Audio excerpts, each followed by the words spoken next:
Hi there. My name is Timothytrespas, and I'm on a boat.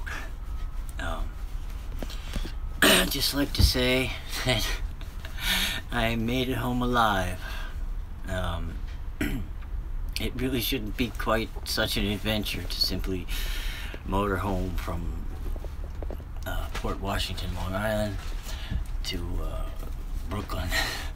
But I swear to you, this boat, the John B. that the man gave me, she would not let me go. She would not let me come home until I promised her that I would take care of her. And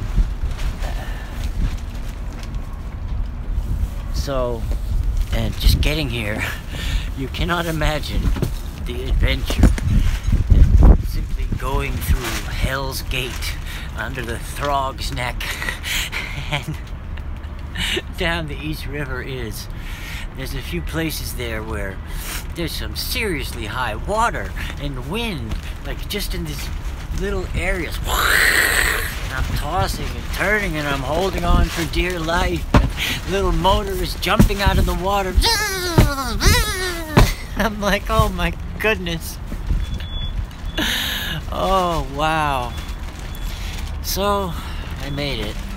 I made it home, and in one piece. Now I gotta put some serious bumpers on there. He's got some bumpers there in the back. I gotta put them on there to make sure this thing doesn't rub against the wall at high tide, because you see those barnacles? Oh boy, they'll do nasty business on your fiberglass hull. And I'm like all in. That was a simple thing, you know, like took me 3 hours to get here, and I thought I was doing fine. When I looked at my GPS, I realized there's these like blue areas that you cannot go into because it says foul with rocks and low hi, thank you. So I look at the GPS and I realized I just missed grounding her again by, like, you know, 20 feet, 10 feet, I don't know. I had no idea. Those green channel markers and those red buoys, it's hard to find them sometimes, but that's what you gotta go around the buoys. I still haven't figured out which side you're supposed to keep them on. That's next. So I just had some oatmeal and some coffee. I was stuck in this little boat with like all this grain and no propane, some candle wax, and I took a piece of tissue and like stuck it in the candle wax and crumpled it up, and it burned all night, kept me warm. Slept with my life preserver on. I didn't lash myself to the boat, but I strongly considered it. My first time picking up a mooring buoy, and like after the tide took us up, you know, there's these things that float in the water, these big poles with a thing, and you're supposed to like glide up to it and grab it and turn off your engine so it doesn't foul the prop in the line, and this thing is like pulling you down into the water. And I'm like, where's the little loop I'm supposed to I can't see anything, so I just grabbed the whole thing and stuck it on my deck and lashed it to the cleat and spent the night listening to this bonk, bonk, bonk in really high waves. He told me if you got high water, put the back of the boat to the waves and you'll be fine. So you're supposed to put the mooring buoy on the bow. I tied it to the back of the boat, and all night thumpity. But you know, a strange boat, and you listen for every sound. You want to know, is the water coming in? Is the hull? Is there something where you're hitting? Are you moving? Are you floating away? Is it what? Oh, wow. Really takes my mind off the crap going on in my head. Yeah, so I had no food. Just like this little, you know, some chips and some granola bar, whatever I brought with me, it was not enough.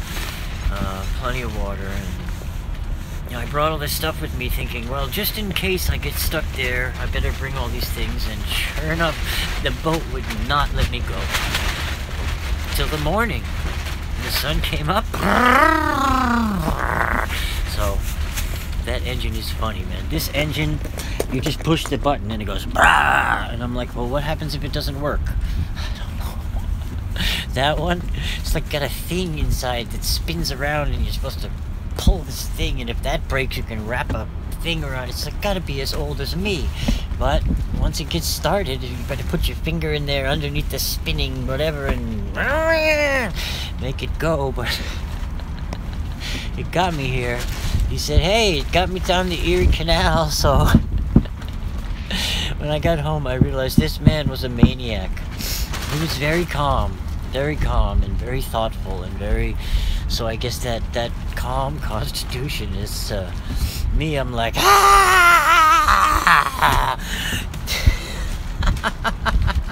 and then docking this thing. As you can see, it's low tide. So for me to get under this Pulaski Bridge here, I gotta come in at low tide.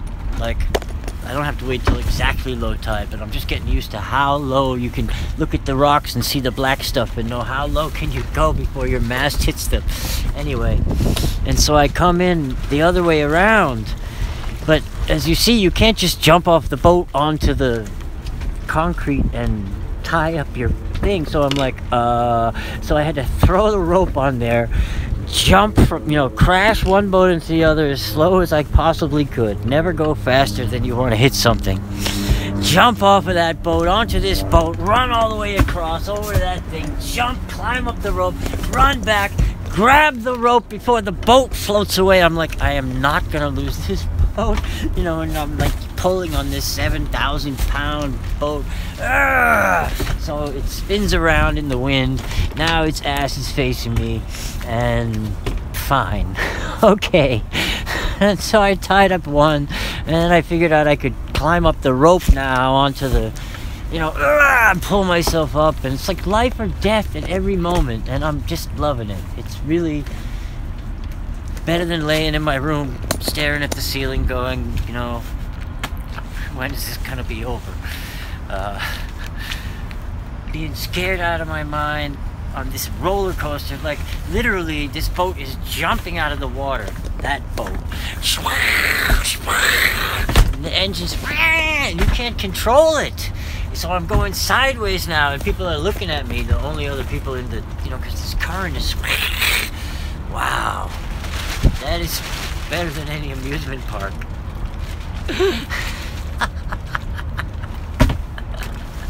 Alright. I'm gonna use this adrenaline to go tie up those things before I pass out on the floor in exhaustion. Thank you all for watching. Thank you all for caring. Thank you for helping. Thank you for praying. And I don't know, what can I say? What can I say? God bless you all. Talk to you soon, I hope.